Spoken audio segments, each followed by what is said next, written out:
So here we are in the gym with Robert Asagba Jr. Hi Robert, how are you?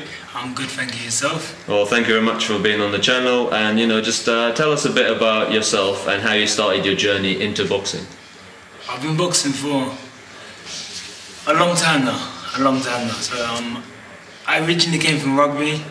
I was playing rugby and it was contact sport, and I wanted something just more contact. So then I actually started mixed martial arts.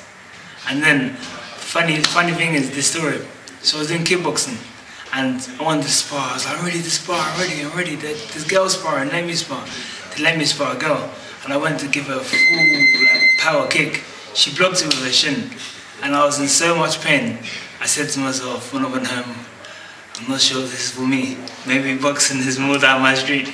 And then since then, I've been doing boxing many years now, over 10 years. And also, would you describe your fighting style to our audience, please? I would describe my fighting style as a style that reacts to every action. So I'm a counter boxer, but I like to react to what's in front of me. I'll set things up and react, yeah. Fantastic, so like adaptive, reactive. Exactly that. I fight to win. Fantastic. Well, that's a very important trait and a characteristic for a boxer, kind of like Andre Ward. Yeah, yes. Fantastic. What are your short-term goals and long-term goals in the sport of boxing? My short-term goals right now in boxing is to get back into it, winning, and my long-term goals are to get championship medals, any belts, any golds. What weight are you campaigning at? Welterweight. Welterweight. So yeah, your division is quite an exciting. It's quite a packed division. And also, any of the fighters that you like to watch when you were sort of, were you inspired by any particular fighter coming up, or? Well, when I first started watching boxing, probably like Muhammad Ali, Mike Tyson, as you are. And when I really started getting into it and understanding the personalities, the characters of fighters, then I started like Marvin Hagler, Joe Frazier, Timothy Bradley. We're talking about recent fighters. Also, there's it's funny because there's a scale and there's a spectrum of fighters, and it's like Mayweather might be on one side, Andre Ward might be on one side, but I can appreciate both because I understand the craft. Yeah. So. Of course, it's different to a professional than to the normal audience, right? Who watch your work. Absolutely. And in terms of because you understand the craft, would you give us a prediction between a possible fight between Tyson Fury and Anthony Joshua, which is a dream fight for most British fans? I'll explain why I think on both sides. The thing is about Anthony Joshua is that he's actually a lot better than people. People say, oh, Fury's got the skills. He has got the skills, and he has got superior skills, in my opinion. But the thing is, you have to remember that you don't become a world champion, defender several times, Olympic gold medalist, not by having skills. So what he's good at is being an intense fighter, a power puncher. He must be very good at that.